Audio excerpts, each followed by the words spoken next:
Hello बच्चों, कैसे हो? तो आप सभी अच्छे हो भाई? और भाई आपकी तैयारी सभी अच्छे चल रही है यार? हाँ बच्चों, हम भी अच्छे हैं। बस तुम बताओ भाई, तुम कैसे हो? तुम खुश हो तो भाई हम भी खुश ही है यार। भाई एक टीचर को तो तभी खुशी होती है यार जब उसके बच्चे जब पढ़ लिख लेते हैं, कुछ कामयाब हो जाते हैं। उससे ज़्यादा क्या खुशी होगी भाई? तुम भी भाई अच्छे से पढ़ लिख लो यार, हमारे लिए वही सबसे बड़ी खुशी होगी भाई। तो चलो फिर भाई बच्चों, आज स्टार्ट करेंगे। आज का जो भी हमारा खेला है, खेला मतलब जो ठेला वेला है, ठेला वेला मतलब समझ में आ रहा भाई तुम्हारी? मतलब जो हमारा टॉपिक है भाई आज का, कहाँ जा रहे भाई? तो बच्चों आज का हमारा टॉपिक है अणु। क्या भाई? अणु।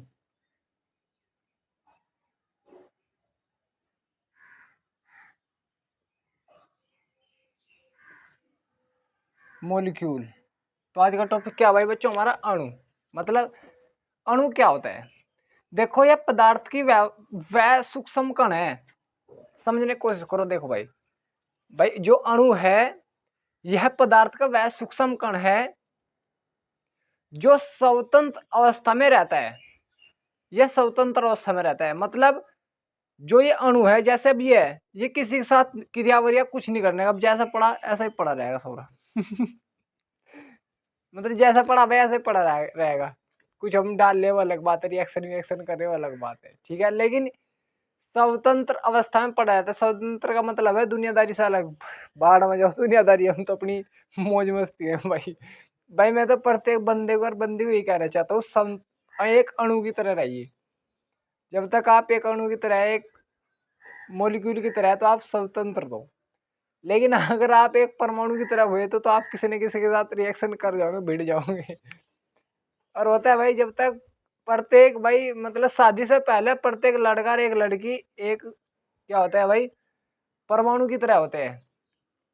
वे किसी के साथ रिएक्शन कर लेते हैं, किसी कोई एज वेज काला गोरा कुछ देखने कोई और नहीं, किसी के भी साथ रिएक्शन कर लेते हैं भाई। ऐसे ही होता है नहीं। और कुछ शादी के बाद भी ऐसे पागल है यार, इतने बदतमीज है भाई जिनकी कोई सीमा ही नहीं है। तो चलो भाई, हम समझ रहे थे क्या भाई? अणु। तो अणु क्या होता है? ये पदार्थ का वह सूक्ष्म कण है जो स्वतंत्र अवस्था में रहता है भाई। तो लिख लो भाई, चाहे ऐसा दूसरी डेफिनेशन भी ऐसा, तो कि जब दो या दो से अधिक परमाणु आपस में मिलते तो किसका निर्माण करते हैं? अणु का निर्माण करते हैं। तो दोनों लिखवा दूंगा यार, तुम्हारी जो जो तुम्हारे लिए सफिशिएंट हो, जो तुम्हारे लिए इजी हो, वो कर लेना भाई।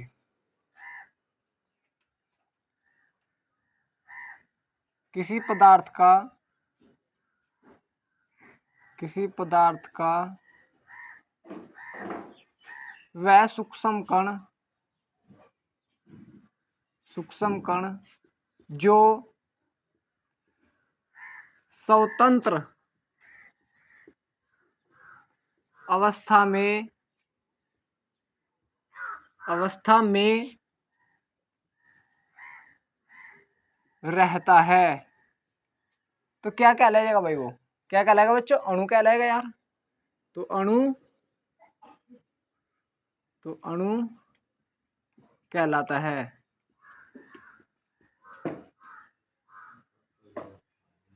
अणु कहलाता है। क्या बात हो भाई, क्या छेड़छाड़ कर रहे तुम? भाई तुम तो भाई कुछ तो कुछ उठा कर रख रहे।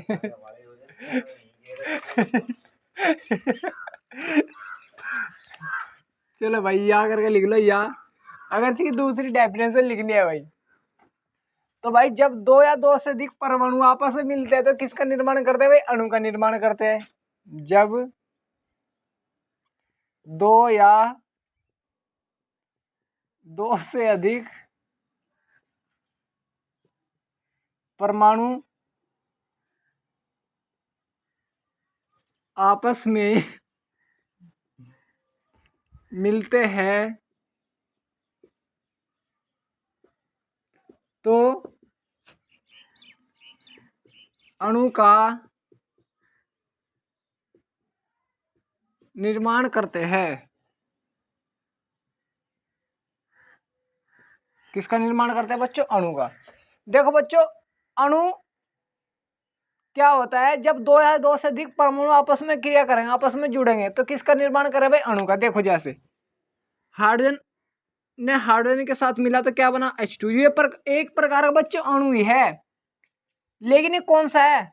जब समान प्रकार के परमाणु आपस में मिल रहे, और जब समान प्रकार के परमाणु आपस में मिलते तो हम किस उसको क्या बोलते? तुम्हारे याद होगा भाई, तत्व बोलते हैं। क्या बोलते हैं? तत्व। तो ये तत्व का अणु है। तत्व का अणु मतलब भाई है तो तत्व ही, इसको अणु भी बोल देते हैं हम।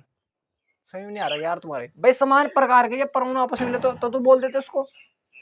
ये भी तो एक तत्व ही है, लेकिन ये तत्व का अणु बना अभी। ठीक है, जैसे भाई CaO2 मिले तो क्या बना? CaO बनेगा, 2 से मल्टीप्लाई, तो बच्चों क्या बना? कैल्शियम ऑक्साइड बनेगा। क्या बन गया? Calcium oxide. अब देखो ये अलग अलग प्रकार के परमाणु है, कैल्शियम है, ऑक्सीजन है, तो कैल्शियम ऑक्साइड बना भाई। तो अलग अलग प्रकार के, तो जब अलग अलग प्रकार के मतलब अलग अलग प्रकार के परमाणु मिलते हैं तो उसको हम क्या बोलते हैं बच्चे? अणु ही बोल देंगे, लेकिन उसको नाम दिया जाता है यौगिक का। है ये भी अणु ही है, लेकिन जब अलग अलग हो जाते हैं सारे तो उसको यौगिक का नाम दे दिया जाता है। इसमें कोई खास बात नहीं है कि तुम्हारी समझ में ना आ रहा हो भाई। मैंने बताया जब समान प्रकार के परमाणु, इसको तत्व का भी नाम दिया जाता है भाई, तत्व का अणु बोल देंगे बस इसे, क्योंकि तत्व का भी नाम है बच्चों। समझ में आ रहा भाई? और जैसे कैल्शियम और ऑक्सीजन आपस में मिले तो क्या बना? कैल्शियम ऑक्साइड बना। तो ये भी बच्चों अणु ही है, लेकिन किसका? अयौगिक का अणु। यौगिक का अणु, ये समझने की कोशिश किया करो यार। देखो बच्चों, अब भाई तुम्हारी उसमें किताब में डेफिनेशन दी, तत्व का अणु क्या होता है? जब समान प्रकार के परमाणु आपस में मिलते हैं तो तत्व का निर्माण करते हैं, और उसी को हम तत्व का अणु बोलते हैं। बस ऐसे लिखना तुम्हें। और अगर ये पूछ ले यौगिक का अणु क्या होता है? क्या होता है भाई? जब अलग अलग प्रकार के परमाणु आपस में मिलते हैं तो किसका निर्माण करते हैं? यौगिक का। और जिसको क्या बोलते हैं? यौगिक का अणु बोलते हैं। अगर तुम्हें लिखना तो लिख लो भाई, तत्व का अणु लिख लो भाई। इसमें जब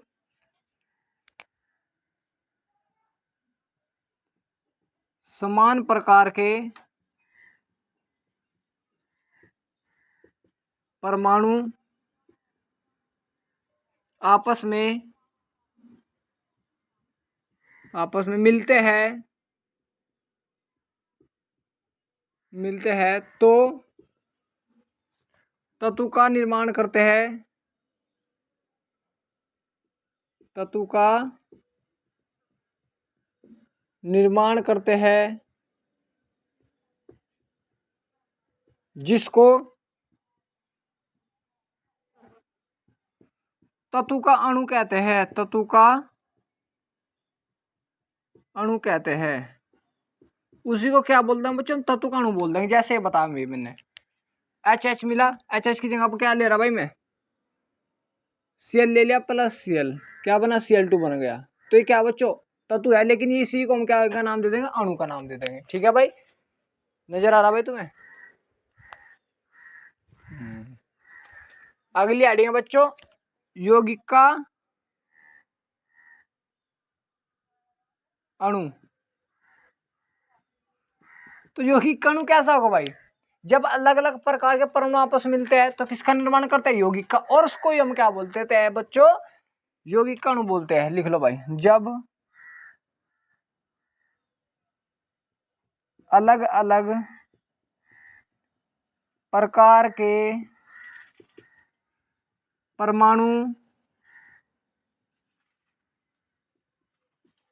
आपस में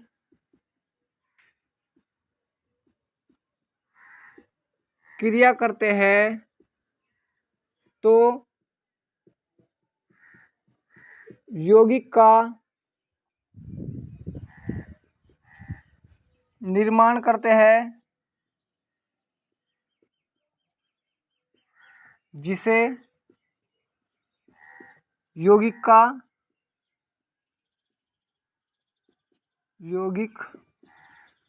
अणु कहते हैं।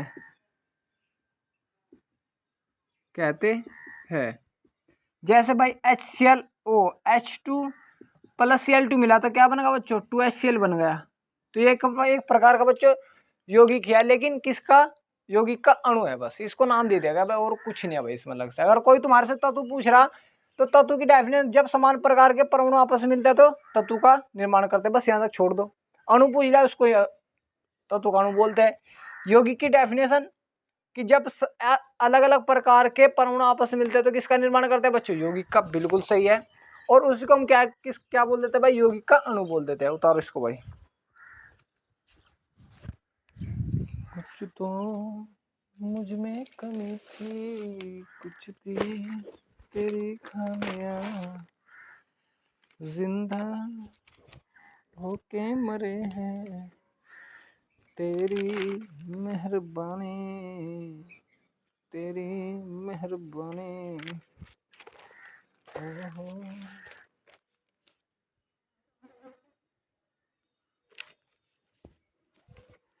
चलो भाई देखो, समझ में आ गए बच्चों? भाई भाई क्या हो गया?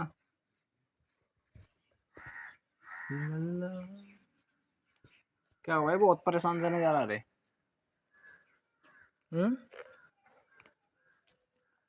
अरे भाई टेंशन वेंशन नहीं ले करते, तो लाइफ है। परमाणुकता जिसको बोलते हैं बच्चों एटोमिसिटी। तो एटोमिसिटी क्या होती है बच्चों? देखो बच्चों, किसी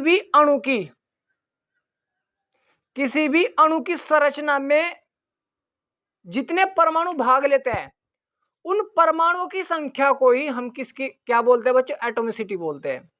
क्या बोलते हैं भाई? एटोमिसिटी।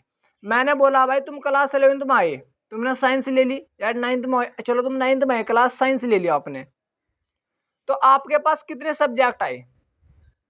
कितने आए? 6 आए, 7 आए, जो भी आए 6-7 आएंगे। तो उन सब्जेक्ट की संख्या को हम किसका नाम दे रहे हैं बच्चों? एटोमिसिटी का नाम दे रहे हैं, मतलब संख्या का नाम दे रहे हैं। इसी प्रकार बच्चों अणु की संरचना, भाई तुम क्लास 9th में गए, तुम्हें सब्जेक्ट मिले, तो अणु की संरचना में जितने परमाणु ने हिस्सा लिया, 10 ने, 20 ने, 50 ने, जितने ने भी लिया, उनकी संख्या को बच्चों हम क्या बोलते हैं? परमाणुकता बोलते हैं। क्लियर हुआ? बिल्कुल सर, हो जाएगा, लिख लो भाई। अणु की संरचना में जितने परमाणु भाग लेते हैं उनकी संख्या को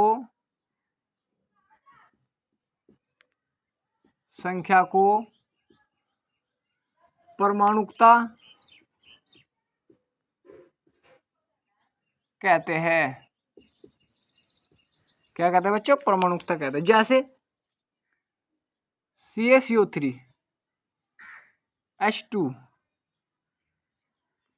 HCl, तो इसमें कितने परमाणु ने भाग लिया भाई? एक क्या C है, कैल्शियम है, एक क्या कार्बन है, और 3 क्या है? ऑक्सीजन है। तो कितने हो गए टोटल? 1 और 2 और 3 कितने हो गए? 5 हो गए। तो टोटल परमाणु कितने हो गए भाई? 5। तो इसकी एटोमिसिटी कितनी हो गई? 5। इसमें कितने परमाणु बच्चों? हाइड्रोजन के कितने परमाणु? 2। तो इसकी एटोमिसिटी कितनी बच्चों? 2 है। इसमें कितने परमाणु? 1 और 1 2। तो इसमें इसकी एटोमिसिटी कितनी बच्चों? 2 है। जैसे मैंने कहा H2SO4, इसकी एटोमिसिटी कितनी है बच्चों?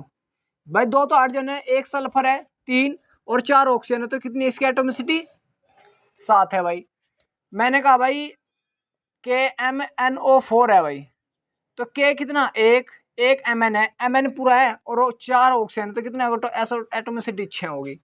तो एटोमिसिटी क्या होती है? जितने परमाणु ने हिस्सा ले रखा है अणु को बनाने में, उन परमाणु की संख्या को क्या बोलते हैं बच्चों? एटोमिसिटी बोलते हैं। बिल्कुल सही है। क्या बोलते हैं? एटोमिसिटी। अब है बच्चों एक का परमाणु क्या होता है? एक परमाणुक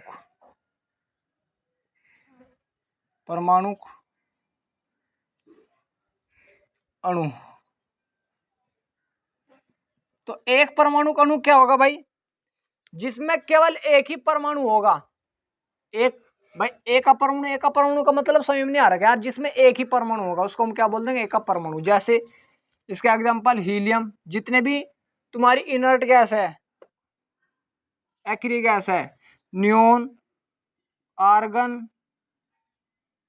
जेनोन, ये भाई। तो क्या बच्चों, एक अपरमाणु है, ठीक है भाई, मतलब सिंगल है, एक एक परमाणु है। अब बच्चों अगर बात हो जाए द्विपरमाणु, द्विपरमाणु अणु, द्विपरमाणु अणु का मतलब समझ में आ रहा भाई, द्विपरमाणु का मतलब दो, द्वि, द्वि का मतलब दो, तो जिसमें कितने परमाणु आ जाए बच्चों, दो परमाणु आ जाए, जैसे H2, O2, HCl, HBr, कितने परमाणु है भाई, दो दो दो, एक ये रह गया दो, एक ये रह गया दो, तो इसमें सब क्या बच्चों, दो परमाणु। त्रिपरमाणु, त्रिपरमाणु का मतलब, हाँ बताओ यार, बिल्कुल सही बोल रहे हो, क्या है त्रिपरमाणु का मतलब, तीन परमाणु, त्रिपरमाणु अणु। त्रिपरमाणु अणु का मतलब क्या है, जिसमें भाई तीन परमाणु आ जाए, कितने परमाणु आ जाए, तीन, जैसे O3 ozone, CO2 carbon dioxide, H2O जल, तीन ऑक्सीजन, एक कार्बन, दो ऑक्सीजन, तीन हो गए, दो हाइड्रोजन और एक ऑक्सीजन, तीन हो गए, तो इसमें कितने होते हैं, तीन। और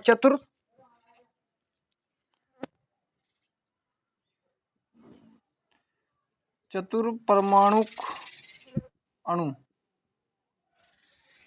तो चतुर्परमाणु अणु का मतलब क्या है, जिसमें चार परमाणु आ जाए, क्या कितने परमाणु आ जाए बच्चों, चार, जैसे P4 फास्फोरस, H2O2, भाई चार, इसमें दो हेरे और दो हेरे, चार हो गए, तो टोटल कितने बच्चों, चार। और बहुपरमाणु का मतलब क्या है, जिसमें दो, दो या दो से अधिक या तीन से अधिक, चार से अधिक आ जाए, उसे बहुपरमाणु बोलते हैं। चलो बस यहाँ तक ही करो, ठीक है भाई, कोई दिक्कत तो नहीं बच्चों, बता दो भाई रे, कोई दिक्कत है तो रे बालकन, बताओ। चलो फिर भाई आगे देखो, बता दो इसको। कुछ तो मुझ में कमी थी, कुछ थी तेरी खामियां, ओके मरे हैं तेरी मेहरबानी। अब बच्चों तुम्हारे से कुछ पूछ लेता है, द्रव्यमान अनुपात, द्रव्यमान अनुपात, द्रव्यमान अनुपात का मतलब क्या होता है भाई, जो द्रव्यमान का अनुपात होता है किसी भी अणु के अंदर, जैसे मैंने कहा भाई H2, H2 का द्रव्यमान अनुपात क्या होता है, देखो बच्चों, सबसे पहले अगर तुम्हें द्रव्यमान अनुपात निकालना है भाई, 20 तक तो याद होने चाहिए, चाहे तुम कुछ भी कर रहे हो भाई, 20 तक तो याद होने जरूरी है। तो आप सभी को पता है हाइड्रोजन का परमाणु क्रमांक कितना होता है, एक, और परमाणु भार एक ही होता है भाई, परमाणु क्रमांक इस प्रकार लिख रहा, परमाणु क्रमांक एक, परमाणु भार एक। तो अब तुम देखो बच्चों, कितने हाइड्रोजन है, दो, जब दो हाइड्रोजन है तो इसका परमाणु कितने हो जाएंगे, दो, मतलब इसका परमाणु दो है, लेकिन परमाणु द्रव्यमान भी तो कितना हो जाएगा, दो ही हो जाएगा भाई, जब दो परमाणु है तो दो ही हो जाएगा, क्योंकि एक होता है एक का, तो इसका परमाणु द्रव्यमान कितना होता है, दो। लेकिन अगर बच्चों मैं ऐसी बात करूं CaO की, कैल्शियम ऑक्साइड की, इसका द्रव्यमान अनुपात निकालना, तो सबसे पहले कैल्शियम का द्रव्यमान, द्रव्यमान मतलब मोलर द्रव्यमान कितना होता है भाई, इसका परमाणु क्रमांक कितना होता है, 20, और परमाणु भार 40। ऑक्सीजन का परमाणु क्रमांक 8, परमाणु भार 16 है, तो इसका कितना हो गया भाई, 40 हो गया, इसका कितना हो गया, 16, तो रख दो भाई, कैल्शियम कितना 40 अनुपात, ऑक्सीजन कितना 16, तो ये आ गया। तो ये तो हो गया बच्चों इसका द्रव्यमान अनुपात, लेकिन इसे सरल अनुपात में कर दो, किससे कट रहा है ये कंटिन्यू, 8 से कट रहा है, 8 पंजे 40 और 8 दूनी 16, तो 5:2 आ जाएगा इसका द्रव्यमान अनुपात, कितना आ जाएगा बच्चों, 5:2, बिल्कुल सही सोच रहे हो। जैसे मैंने कहा भाई H2O, H2O का द्रव्यमान अनुपात निकालना, क्या निकालना, द्रव्यमान अनुपात, ध्यान रख लेना, द्रव्यमान का अनुपात किसी अणु के अंदर, H का कितना होता है द्रव्यमान, अभी तो बता, एक होता है, लेकिन दो है यहाँ पर, तो दो हो जाएगा। ऑक्सीजन कितना होता है, अभी बताया 16 है। अब इसे किसी ऐसी संख्या से काट दो जो इनको दोनों काटते हो, कौन काट रहा है, दो ही काट रहा है, तो एक आ जाएगा, और ये कितना आ जाएगा, 8। तो जो जल होता है H2O में, हाइड्रोजन और ऑक्सीजन का द्रव्यमान अनुपात कितना होता है, 1:8। ध्यान रख लेना इस चीज को, क्वेश्चन निकलवा लेता हो। जैसे NH3, NH3 में द्रव्यमान अनुपात कितना है भाई? नाइट्रोजन कितना होता है भाई? नाइट्रोजन का परमाणु क्रमांक कितना होता है? 7 परमाणु बार 14, तो 14 आ गया इसका, तो 14:3। ये किसी से सेम संख्या से नहीं कटेंगे, तो 14:3 ही रहेगा भाई। ठीक है भाई बच्चों, तो कुछ परमाणु वो यौगिक लिख लो भाई। तो द्रव्यमान अनुपात क्या होता है? किसी भी अणु के अंदर जो तत्वों का द्रव्यमान अनुपात निकाल दो बस। जैसे भाई अभी सारणी के अनुसार करा रखा भाई, यहाँ लिख लो यौगिक, यौगिक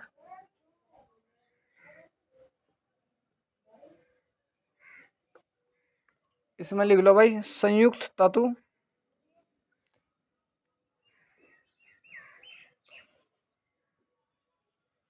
इनके भाई नाम भी लिख लो, नाम।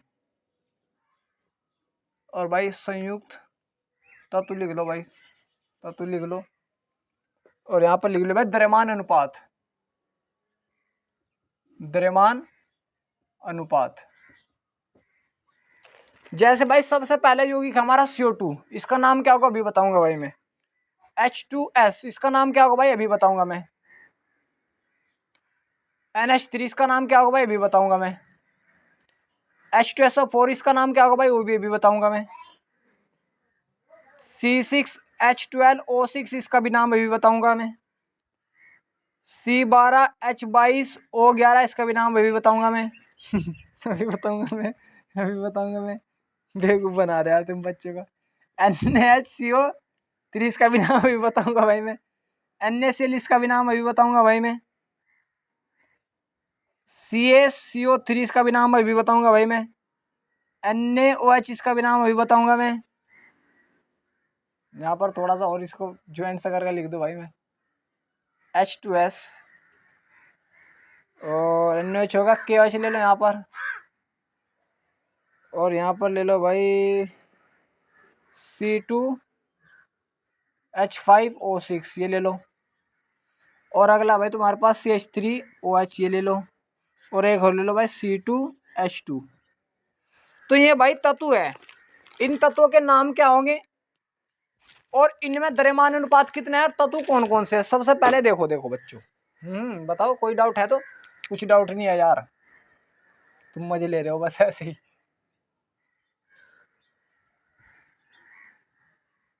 तो अब देखो नाम क्या होगा, CO2 का नाम क्या होता है? Carbon dioxide, dioxide.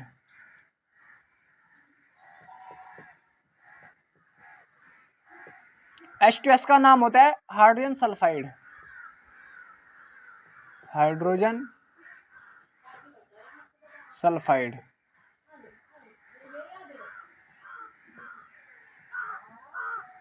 KH का नाम पोटेशियम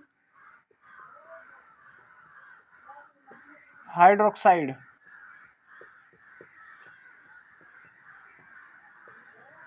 C2H5OH का नाम एथिल एल्कोहल। अरे मैं तो इंग्लिश में लिख रहा यार, एथाइल एल्कोहल, हिंदी में लिख लेना भाई, नाम ही तो लिखना एथाइल एल्कोहल। H2SO4 का नाम सल्फ्यूरिक अम्ल, सल्फ्यूरिक एसिड मतलब सल्फ्यूरिक अम्ल। C6H12O6 का नाम ग्लूकोज,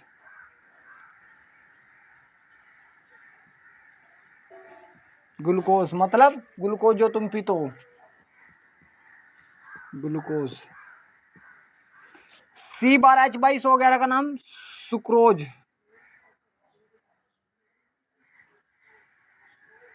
तो हिंदी में लिखना पड़ेगा भाई, sucrose.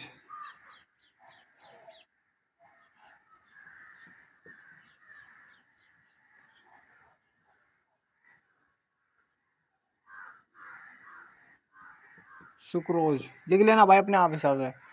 Sodium by carbonate, sodium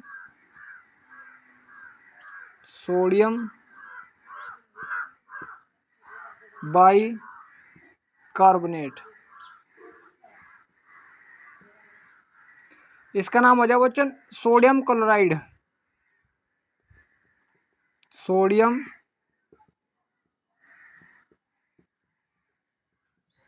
chloride. CaCO3 का नाम calcium oxide, calcium carbonate, calcium carbonate. NaOH का नाम सोडियम हाइड्रोक्साइड,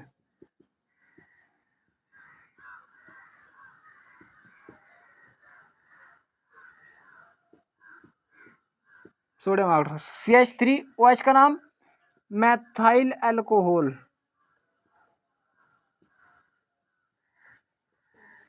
और इसका नाम होता है C2H6 का एसिटिलीन।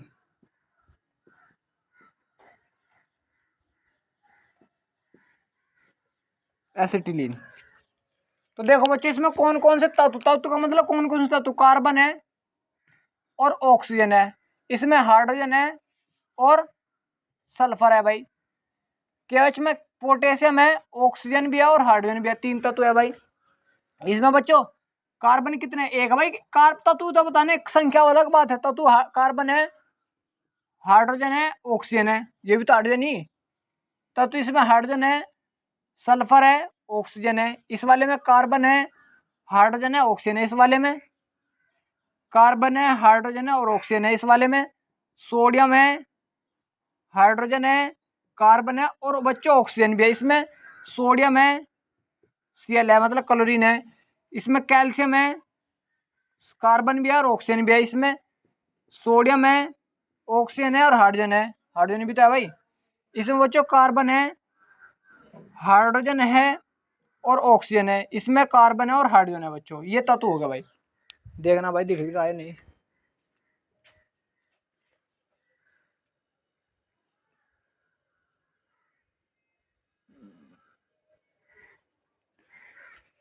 ये होगा भाई बच्चों। अब इनका निकालना भाई द्रव्यमान अनुपात। क्या निकालना, द्रव्यमान अनुपात। तो कार्बन का कार्बन है भाई इसमें और ऑक्सीजन है। कार्बन का द्रव्यमान अनुपात कितना होता है, 12 और ऑक्सीजन का 16। इसे सरल अनुपात में कर दो भाई। किससे कट रहा है भाई, 4 से। 4 या 12 और 4 चौक 16, 3:4 आ गया। हाइड्रोजन का द्रव्यमान कितना होता है बच्चों, 2। भाई एक होता है लेकिन 2 हाइड्रोजन है ना, तो 2 हो जाएगा। सल्फर का 32, तो ऐसे कितना, 1:16 आ जाएगा भाई। 2 से कट जाएगा सारा। पोटेशियम कितना होता है बच्चों, 39। ऑक्सीजन का 16, हाइड्रोजन का 1। ये किसी संख्या, सेम संख्या से कट रहे नहीं कट रहे, तो जैसा ऐसा कैसे ही रहेगा। ये देखो बच्चों किसका भाई, इसका देखो C2H5O। इस कार्बन कितना है, 12 होता है लेकिन 2 कार्बन है, 12 दूनी 24 अनुपात। हाइड्रोजन कितने हैं भाई, 5। ऑक्सीजन 1, मतलब ऑक्सीजन भाई 5, इससे तो हाइड्रोजन 5 हो गया, तो 5 से मल्टीप्लाई 5 आ जाएगा। ऑक्सीजन कितना होता है, ऑक्सीजन कितना होता है भाई, बताओ यार। या अगर तुम्हारी यहाँ से चलो भाई कर लो यार। ऑक्सीजन कितना है, 1 है लेकिन 16 होता है एक ऑक्सीजन का, ये हो जाएगा। अब तुम्हें देखो हाइड्रोजन कितने भाई, यहाँ पर 5 और 1 टोटल, यहाँ पर कितने हो गए, 6 हो गए टोटल हाइड्रोजन। टोटल हाइड्रोजन कितने हो गए भाई, 6। या 1 अनुपात और कर लो यार, इसमें ऐसा कर दो, कोई दिक्कत नहीं। या दोनों को जोड़ दो, ये भी हाइड्रोजन है, ये भी हाइड्रोजन है, तो दोनों को जोड़ दो, ऐसा भी कर सकते हो।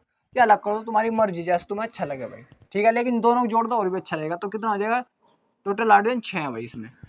टोटल हाइड्रोजन इसमें कितने हैं भाई, 2। तो 2 मतलब एक हाइड्रोजन का कितना होता है, 1 होता है लेकिन 2 है, तो 2। सल्फर कितना होता है, 32। ऑक्सीजन कितना होता है, 16, लेकिन 16 चौक है 64। किस सेम का संख्या से कट रहे भाई, 2 से कट रहे। ये भी कट रहेगा भाई, ये भी 2 से कट रहे थे भाई, 2 से, हाँ 2 से कट रहे भाई। 12:3:8 ये आ जाएगा भाई इसका। ये भी 2 से कट रहे, 1:16:32 ये आ जाएगा इसका भी भाई, ठीक है भाई। इसका देखो फिर,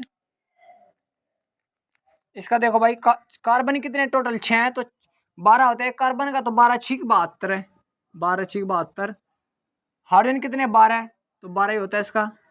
और 16 ऑक्सीजन का, लेकिन 16×6 = 96। किसी सेम संख्या तो कट रही, तो काट दो भाई, कट जाएगा वो, काट दियो। इसमें कितने बच्चों, कार्बन कितने, 12 है, और 12 ही होता है, तो 12 की मल्टीप्लाई करेंगे 144 हो जाएगा अनुपात। हाइड्रोजन कितने, 22, तो 22 ग्राम, वो 22 आ जाएगा इसका। इसका ऑक्सीजन 11 होता है, 16 दूसरा 160, लेकिन कितना आ जाएगा, 176 आ जाएगा।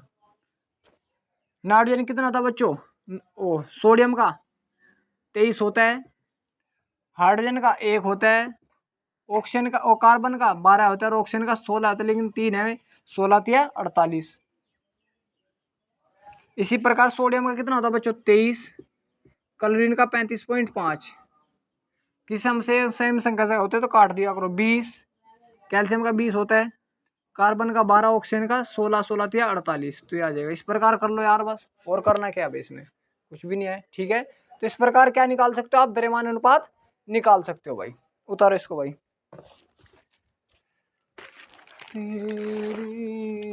मेरी कहानियां हैं, तू नहीं, तू नहीं।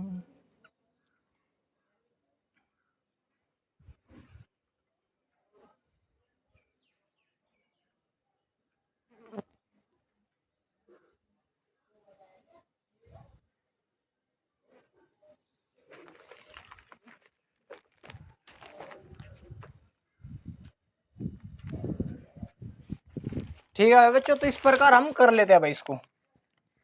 चलो भाई अगली आईडी डाल लो। तत्व के द्रव्यमान से परमाणु ज्ञात करना है कि उसके अंदर परमाणु कितने हैं भाई, या परमाणु अनुपात ज्ञात करना है, इस प्रकार कर से बोल सकते हो। तो लिखो भाई, तत्व द्रव्यमान अनुपात से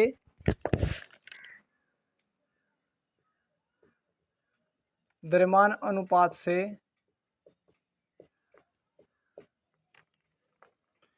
परमाणुओं की संख्या ज्ञात करना। परमाणुओं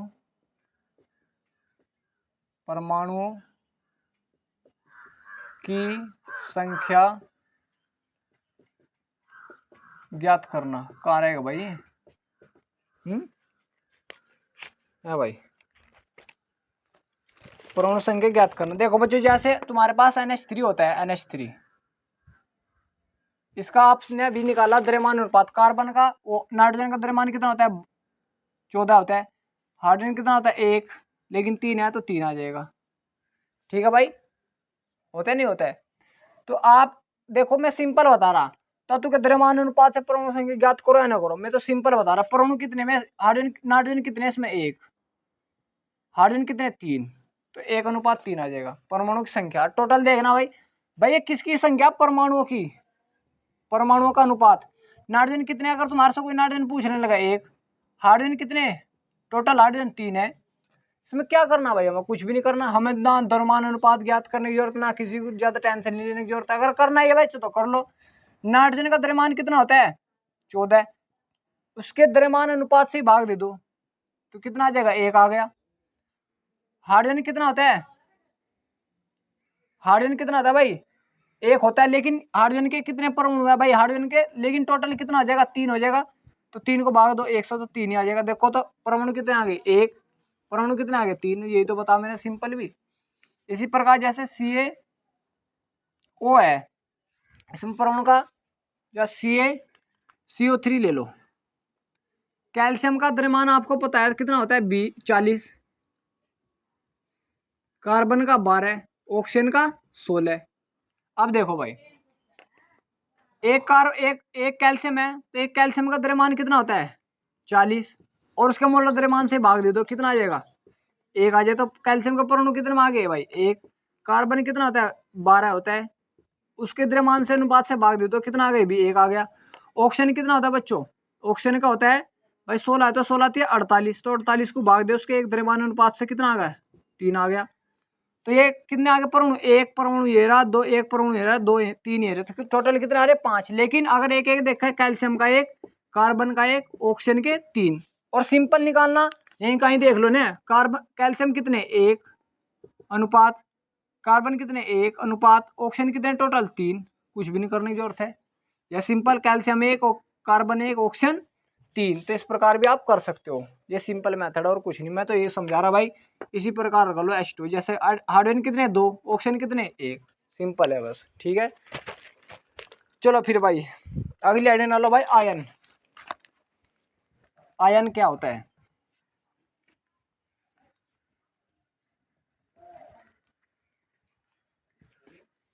आयन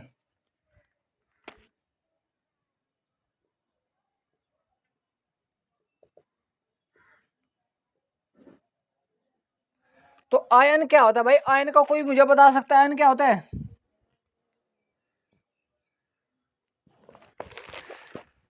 आयन का मतलब हो जब बच्चों किसी परमाणु पर आवेश आ जाए, चाहे तो धनावेश आ जाए चाहे ऋणावेश आ जाए, किसी परमाणु पर या यौगिक पर धनावेश आ जाए या ऋणावेश आ जाए, ठीक है भाई, तो उसको क्या बोलते हैं? आयन बोलते हैं। लेकिन बच्चों प्रत्येक परमाणु और अणु में इलेक्ट्रॉन प्रोटॉन की संख्या समान होती है जब तक होती है।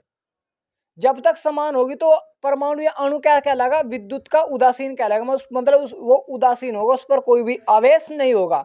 लेकिन अगर मैं उसमें तो इलेक्ट्रॉन निकाल लूं या उन पर इलेक्ट्रॉन दे दूं तो उन पर कोई ना कोई आवेश आ जाता है, जिसको हम क्या बोल देते हैं? आयन बोल देते हैं। क्या बोल देते हैं बच्चों? आयन बोल देते हैं। लिख लो भाई,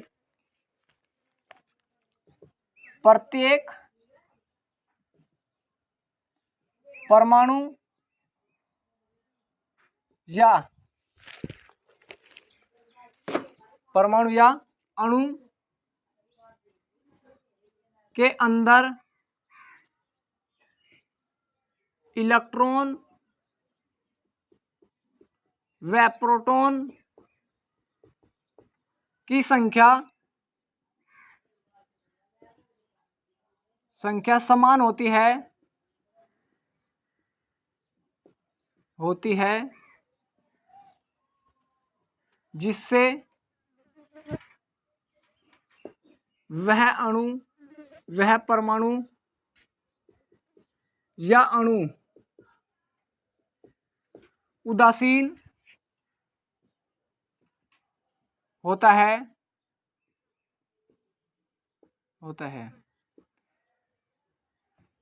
लेकिन अगर किसी परमाणु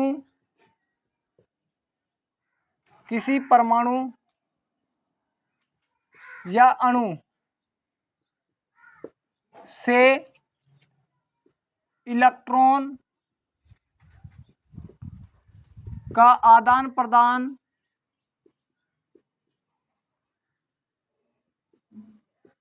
किया जाए तो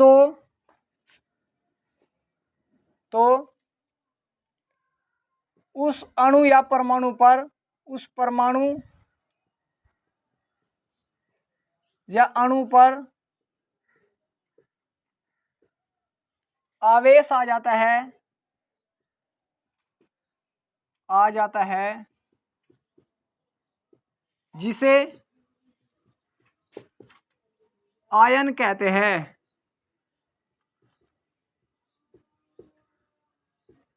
देखो ऊपरली डेफिनेशन याद रखो या ना रखो, लेकिन यहां तक याद रखो, किसी परमाणु या अणु से इलेक्ट्रॉन का जब आदान प्रदान, मतलब इलेक्ट्रॉन को लिया जाए या इलेक्ट्रॉन को दिया जाए, तो उस पर क्या आ जाता है? आयन, मतलब आवेश आ जाता है, जिसको हम क्या बोलते हैं? आयन। कभी प्रोटॉन का ट्रांसफर नहीं होता, प्रोटॉन ही ना, प्रोटॉन बाहर निकलते ना प्रोटॉन को हम दे सकते। ठीक है भाई बच्चों, जैसे भाई Cl- ये एक प्रकार का क्या आयन है, Na+ ये भी एक प्रकार का क्या बच्चों? आयन है। SO4 नेगेटिव ये भी एक प्रकार का आयन है। CO3- नेगेटिव भी एक प्रकार के आयन है भाई। ठीक है भाई बच्चों, तो अब देखते हैं बच्चों इसमें धनायन और ऋणायन। धनायन क्या होता है? Positive ion.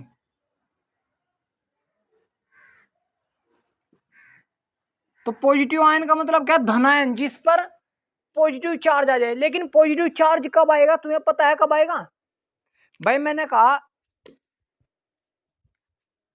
ये इतना बड़ा एक परमाणु है, इसके अंदर इलेक्ट्रॉन भी है, प्रोटॉन भी, न्यूट्रॉन, तो उन्हें पता कोई चार्ज नहीं, छोड़ दो भाई। इसके अंदर ये प्रोटॉन है, देखो यहाँ ध्यान दो इस पे, ये क्या प्रोटॉन, ये क्या इलेक्ट्रॉन, और मैं इलेक्ट्रॉन को निकाल सकता हूँ, इलेक्ट्रॉन को दे सकता हूँ, प्रोटॉन का कुछ नहीं कर सकता मैं। प्रोटॉन जैसे ऐसे कैसे रहेंगे, तो इलेक्ट्रॉन को निकाल सकता हूँ, इलेक्ट्रॉन को दे सकता हूँ। मैंने यहाँ से इलेक्ट्रॉन क्या कर दिया? निकाल दिए, एक इलेक्ट्रॉन निकाला। जब तक ये समान थे तो कोई भी आवेश हमें नजर नहीं आता, लेकिन एक इलेक्ट्रॉन पर कैसे चार्ज होता है? Minus charge. कैसा होता है? माइनस। और प्रोटॉन पर कैसे चार्ज होता है? पॉजिटिव। तो जब एक इलेक्ट्रॉन निकाल दिया तो जो बैलेंस कर रहा था, एक इलेक्ट्रॉन खींच दिया मैंने यहाँ से, तो इस पर कैसा चार्ज नजर आएगा, एक पॉजिटिव नजर आएगा, क्योंकि इसको बैलेंस करा था एक इलेक्ट्रॉन यहाँ से भाग गया तो कैसा चार्ज नजर आएगा, पॉजिटिव चार्ज। अगर 2 इलेक्ट्रॉन निकाल दे तो कैसे चार्ज नजर आएगा, पॉजिटिव 2 चार्ज नजर आएंगे। समझ हमारा, अगर 3 इलेक्ट्रॉन निकाल दे तो पॉजिटिव 3 चार्ज नजर आएंगे। इसका मतलब नहीं कि इस पर 3 पॉजिटिव चार्ज हमने दिए, इसका मतलब है 3 इलेक्ट्रॉन इसमें से निकाल दिए, ये समझने का पॉइंट है। समझ हमारा। और अगर किसी भी बॉडी पर अगर तुम्हें नेगेटिव चार्ज, अब ये क्या तुम्हारी कोई उदासीन बॉडी है, ये उदासीन परमाणु है या अणु है, इस पर क्या इलेक्ट्रॉन फेंक दिया मैंने, 1 इलेक्ट्रॉन 2 इलेक्ट्रॉन 3 इलेक्ट्रॉन। अब इसको इलेक्ट्रॉन दे रखे, अगर इस पर एक माइनस चार्ज नजर आ तो इसका मतलब है कहीं से इसके पास 1 इलेक्ट्रॉन आए, और अगर इसके पास 2, इसके ऊपर 2 माइनस चार्ज नजर आए तो इसका मतलब क्या, इस पर 2 इलेक्ट्रॉन आए, और अगर इस पर 3 इलेक्ट्रॉन नजर आए तो इस पर, इसका मतलब क्या, इस पर 3 इलेक्ट्रॉन आए है भाई। ठीक है, तो लिख लो भाई। कहाँ जा रहे भाई, तो वीडियो बना लियो, बस 2 मिनट का और काम है। कोई नहीं क्या भाई, 2 मिनट रह, रुक जाओ बस। तो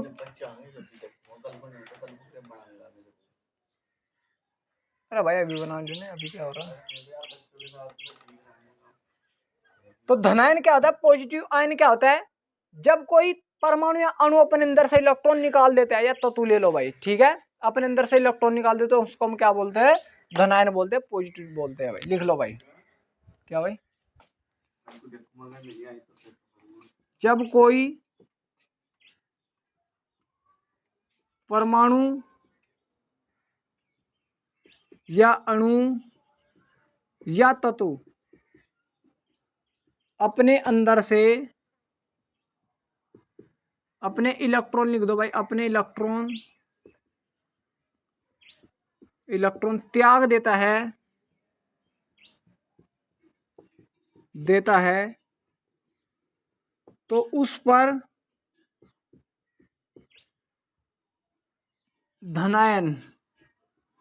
धनावेश आ जाता है,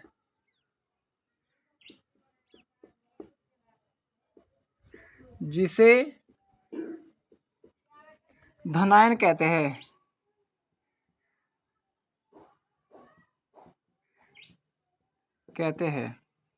समझ में आ गया बच्चों। जैसे सोडियम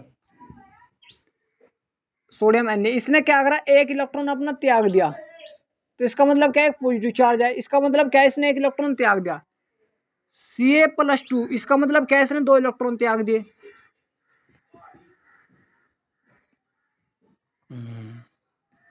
K+, इसका मतलब क्या है, इसने 1 इलेक्ट्रॉन त्याग दिया, प्लस का मतलब 1 इलेक्ट्रॉन त्याग दिया। Mg+2, इसका मतलब क्या, 2 इलेक्ट्रॉन त्याग दिए। तो ये है भाई इसकी कंडीशन। ठीक है बच्चों, अब इसी में है भाई ऋणायन।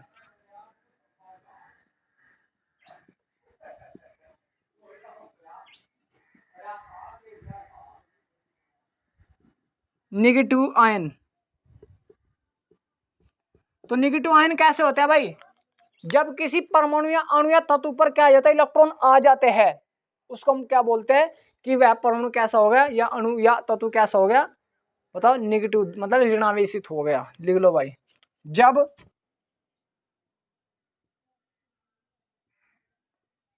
किसी परमाणु या अणु या तत्व पर इलेक्ट्रॉन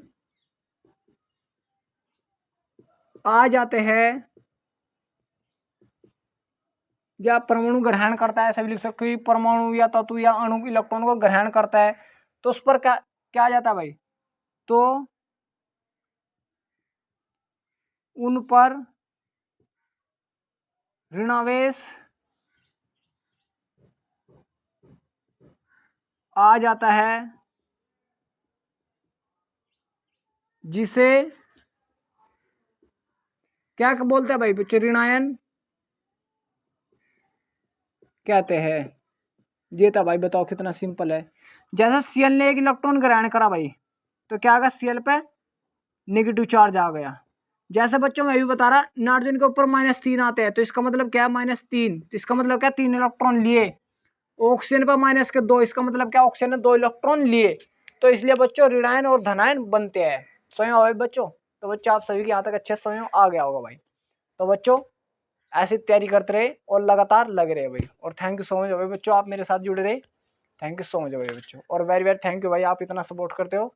और भाई जो भी करते हो यार, देखो मुझे अच्छा नहीं लगता भाई किसी को ये बोलना कि तुम मेरे चैनल को सब्सक्राइब करो या ना करो।